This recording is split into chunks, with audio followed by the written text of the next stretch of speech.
नमस्कार दोस्तों, मैं परवीन पंडित स्वागत करता हूं आपका इस ब्रिज भूमि में। आज हम जा रहे हैं केदारनाथ धाम, जो राजस्थान की सीमा में पड़ता है। तो नंदगांव से एक गोवर्धन की तरफ रोड चला जाता है और ये लेफ़्ट साइड में इधर की तरफ ये मंदिर के लिए चला गया है। ये नंदगांव है और ये सीधा रोड जा रहा है, ये जाएगा सीधा कामा, राजस्थान के लिए निकल जाता है। यहाँ तक ये उत्तर प्रदेश है, आगे फिर कामा राजस्थान की सीमा में लगता है। जो मंदिर दिखाई दे रहा है ना आपको,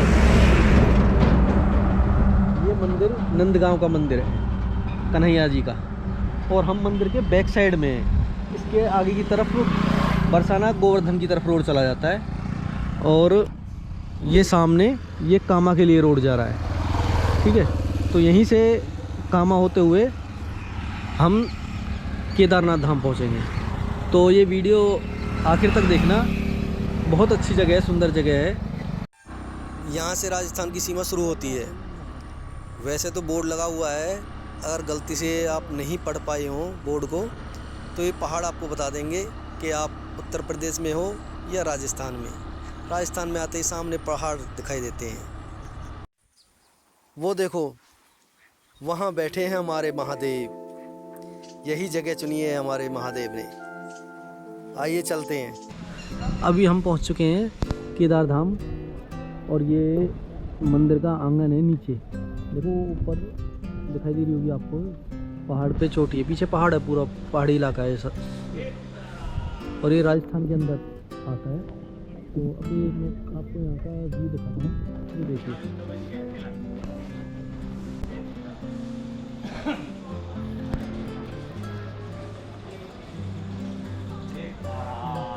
हम ऊपर चलेंगे मंदिर में दर्शन करने के लिए। और ऊपर से आपको प्यारा व्यू दिखाएंगे।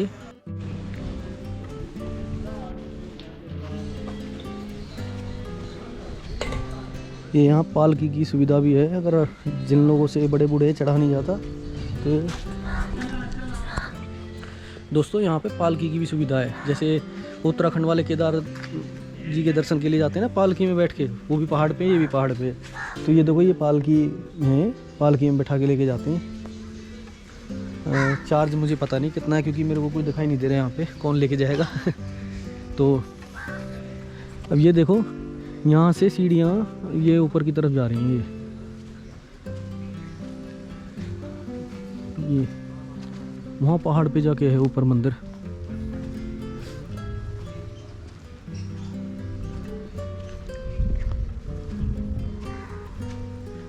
अभी ये पता नहीं क्या यात्रियों के लिए हॉल बना दिया है बारिश वगैरह में, क्योंकि 84 कोस परिक्रमा में भी यात्री रुकते हैं ना यहाँ पे, तो आराम से यहाँ बैठ जाओ।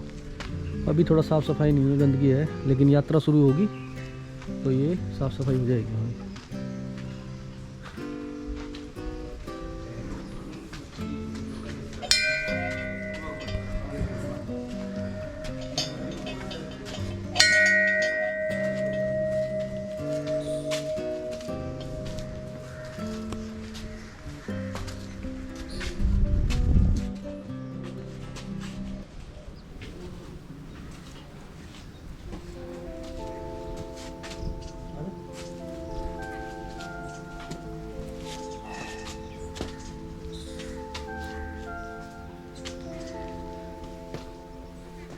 सीढ़ी भी ऊंची है, सीढ़ी भी ऊंची है।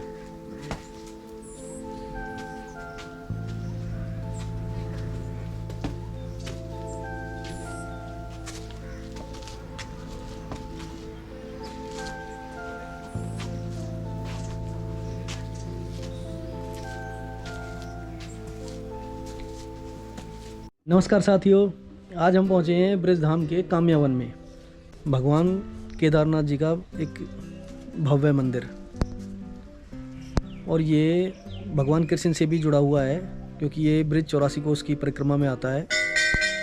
और यहाँ मैं 5 साल पहले आया था और आज आया हूँ, तो बहुत कुछ चेंज हो चुका है यहाँ पे। ये टीन शेड डाल दी गई हैं, पहले यहाँ पे टीन शेड नहीं थी, क्योंकि बारिश होती थी तो लोग भीग जाते थे, जितने भी श्रद्धालु आते थे। और फिर गर्मी भी ज़्यादा होती है, तो गर्मी में भी छुपने की जगह नहीं है। सीढ़ियाँ बहुत ऊंची हैं, कम से कम 300 साढ़े 300 सीढ़ियाँ बता रहे हैं यहाँ पे। तो बड़े बूढ़े हैं जो उनसे चढ़ा नहीं जाता, दिक्कत हो जाती, तो इसलिए अच्छा किया है बहुत, यहाँ पे लगा दिए ये 3 साइड। ये हिमालय की गोद में बसा हुआ केदार धाम नहीं है ये, बल्कि ये ब्रिज 84 कोस परिक्रमा के अंदर बसा हुआ है एक सुंदर भव्य मंदिर है। तो ये भगवान कृष्ण के गांव से जुड़ा हुआ है। यहाँ पे भगवान कृष्ण ने नंद बाबा को 4 धाम के दर्शन कराए थे यहीं पे, गंगोत्री, यमुनोत्री और केदार बद्री। तो उन्होंने भगवान ने यही आह्वान किया था केदार बद्री का।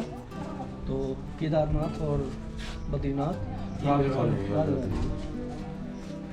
ये ब्रिज धाम में ही इनका निवास स्थान है, क्योंकि भगवान कृष्ण ने कहा था कि आप अपने पिताजी से, नंद बाबा जी से, कि आप बूढ़े हो चुके हो, आप 4 धाम कहाँ यात्रा करोगे, बर्फीला इलाका है। तो उन्होंने कहा कि मैं सभी धामों को ब्रिज के अंदर ही बुला देता हूँ। तो हमारे ब्रिज 84 कोस के अंदर भारत के जितने भी तीर्थ हैं वो सभी तीर्थ ब्रिज 84 कोस के अंदर ही हैं। अगर कोई जैसे ब्रिजवासी नहीं जा पाते थे, उनके लिए भगवान ने ये व्यवस्था कर दी। यहाँ पे केदारनाथ भी दर्शन है, बद्रीनाथ भी है, गंगा सागर भी है, गंगोत्री है, यमुनोत्री है, सभी के सुंदर दर्शन है यहाँ पे ब्रिज में। और ये जगह एक काम्य वन है, जिसका आज नया नाम कामा हो चुका है। लेकिन ये 12 ब्रिज के 12 महावन और 44 उपवन थे ब्रिज के अंदर। उन 12 महावन में से एक काम्या वन है, और ये काम्या वन में के ही अंतर्गत आता है केदारनाथ मंदिर और बद्रीनाथ मंदिर। ठीक है, बद्रीनाथ मंदिर यहाँ से 13-14 किलोमीटर, शायद 10 किलोमीटर होगा, 13-14 तो पीछे से था, 10 किलोमीटर है। और अभी ये केदारनाथ है। यहाँ पे ये देखो सामने मैं दिखाऊंगा भाई, ये देखो भगवान कृष्ण जी का मंदिर भी है यहाँ पे। तो भगवान कृष्ण ने नंद बाबा को यहीं पे दर्शन कराए थे ब्रिज के अंदर ही, क्योंकि भगवान कृष्ण यहाँ पे गाय चराते थे। ये जो एरिया है ना, क्योंकि डेली का आना जाना था, उनको देखा हुआ इलाका था, इसलिए भगवान कृष्ण ने सभी तीर्थों को यहीं पे बुला लिया था। लेकिन ये जो कथा है बहुत बड़ी है, मैं धीरे धीरे करके और जितने भी ब्रिज के धाम हैं उनमें इसको एक्सप्लेन करूँगा। तो ये भगवान कृष्ण का मंदिर है, सुंदर मंदिर, और ये सीढ़ियाँ हैं। ठीक है, और एक दूसरी सीढ़ियाँ और है उधर की तरफ, लेकिन वो खड़ी सीढ़ी हैं, उन पे आपको चढ़ाया नहीं जाएगा बिल्कुल भी, क्योंकि बिल्कुल ऐसे स्ट्रेट हैं वो। ठीक है, ये थोड़ा घुमावदार बनी हुई है। तो आइए चलते हैं ऊपर की तरफ, दिखाते हैं। तो अभी दोस्तों हम जा रहे हैं ऊपर केदारनाथ मंदिर की तरफ दर्शन के लिए। और हमने जो सीढ़ियाँ ली हैं वो लिए हैं रेस्ट वाली, क्योंकि वो जो दूसरी तरफ दो रास्ते हैं केदारनाथ मंदिर जाने के लिए। जो दूसरा वाला रास्ता है वो बिल्कुल स्ट्रेट खड़ा हुआ रास्ता है, और ये थोड़ा घुमावदार रास्ता है। तो इसमें रेस्ट मिल जाता है, थोड़ा घूमते हुए जाते हैं। इन पे मतलब घुटनों पे इतना फोर्स नहीं पड़ता, लेकिन उस पे घुटनों में फोर्स पड़ता है बहुत ज़्यादा। और 10:30 बज गए होंगे, सुबह चले थे हम। कितने बजे चले थे? 6:30 बजे चले थे, और हम आ गए थे यहाँ पे 9:15। तो आधे घंटे तक तो हमने ऐसे ही रेस्ट किया था। ये देखो, ये काम्या वन की कुछ झांकियाँ हैं, कितना प्यारा देखो, ग्रीनरी कितनी अच्छी दिखाई दे रही है, देखो है ना, ये देखो। और ये तलहटी है इस पहाड़ की, ये मंदिर भगवान कृष्ण का। और इस इलाके में सोचो आप ना, यहाँ पे आके ऐसे मेरी तरह आंखें बंद करके और फील करना कि ये द्वापर युग है, और भगवान कृष्ण का वही काम्या वन, और भगवान कृष्ण गाय चरा रहे हैं यहाँ पे। वो चीज़ महसूस करना आपको अलग ही आनंद आएगा। बहुत सुंदर जगह है। मैंने ये डेस्टिनेशन क्यों डिसाइड किया, क्योंकि इसमें 2 चीज़ें हैं। देखिए, फुल्ली एडवेंचर से भरा हुआ है ये रास्ता। मतलब लाइक आपको फील ऐसा होगा कि जैसे पहाड़ों में रुद्रनाथ की चढ़ाई कर रहे हो, केदारनाथ की चढ़ाई कर रहे हो, बिल्कुल वही है। ठीक है,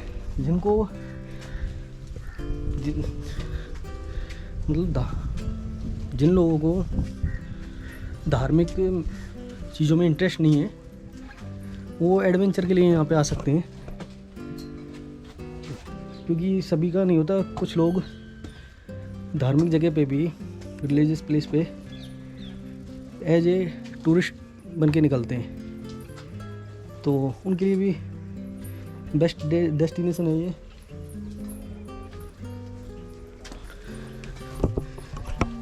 और अब तो इसको थोड़ा डेवलप करते जा रहे हैं, क्योंकि बीजेपी गवर्नमेंट इंडियन कल्चर की तरफ ज़्यादा फोकस कर रही है। तो उन्होंने देखो इसको डेवलप कितना कर दिया है। ये टीन शेड वगैरह ये डाल दिए। पहले ये टीन शेड नहीं थी यहाँ पे, ये सिंपल सीढ़ी होती थी और बहुत पुरानी थी। तुम ये ना नई बनाई है सीढ़ियाँ, पहले टूटी फूटी हुआ करती थी। और ये देखो आज भी पत्थरों को चीर के पेड़ निकले हुए हैं।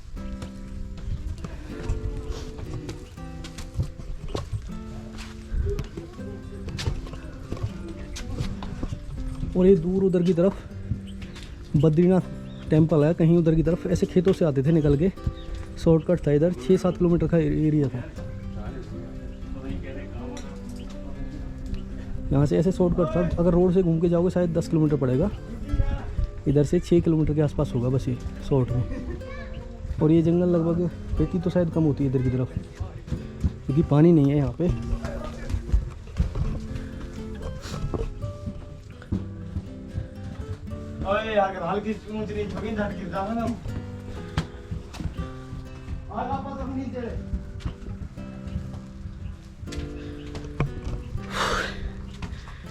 सांसें चल रही हैं बिल्कुल, जैसे वहाँ गया था ना तब, कौन सा था वो, वसुधारा पे, गंगोत्री पे, वहाँ ट्रैक पे चढ़ने पे जो हालत ख़राब हो रही थी, वो भी यहाँ पे भी ऐसा ही हो रहा है बिल्कुल।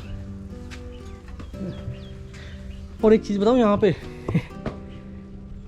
एक लड़के ने, मैं यहाँ पे 2012 में, उसके बाद 18 और 20 में ब्रिज 84 को उसकी परिक्रमा लगती है, जब अधिक मास होता है, मल का महीना। तो उस टाइम यहाँ पे भीड़ होती है बहुत ज़्यादा। तो तब मैं यहाँ पे आया था, तो मेरे को एक बंदे ने, दिल्ली का था वो, उसने मेरे को रॉन्ग साइड भेज दिया था, पता नहीं जानबूझ के भेजा था कैसे। मैं 3-4 किलोमीटर एक्स्ट्रा राउंड घूम के तब आया था यहाँ पे। ऐसे रोड घुमा दिया था उसने, लेकिन वो यहाँ से सीधा ऐसे खेतों से आ रहा था रास्ता।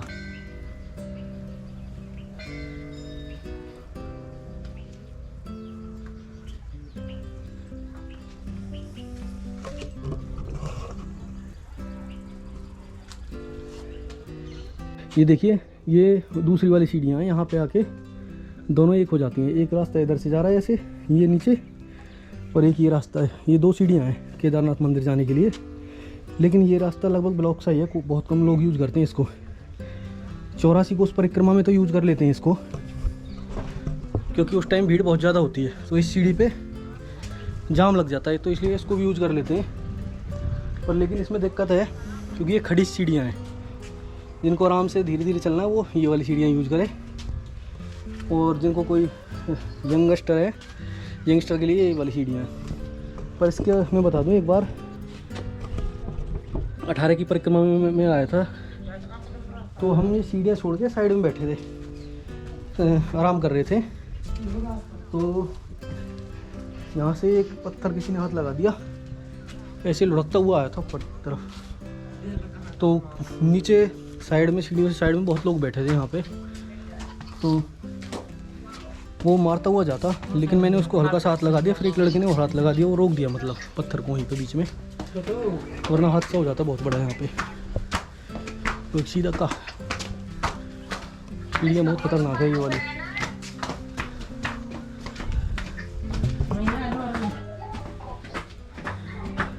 और एक चीज़ मैं बता दूँ कि ये वाली चढ़ाई आप दोपहर में ना करें बिल्कुल भी, सुबह शाम करें ठंडक में, क्योंकि दोपहर को गर्मी होती है। और ये पत्थर है जो सारा दिखाई दे रहा है, ये सारी चट्टानें धूप में गर्म हो जाती हैं, तो इसलिए हो सके तो सुबह शाम आराम से चढ़ें। और हो सके तो अपने साथ एक पानी की बोतल भी साथ लेके चलना,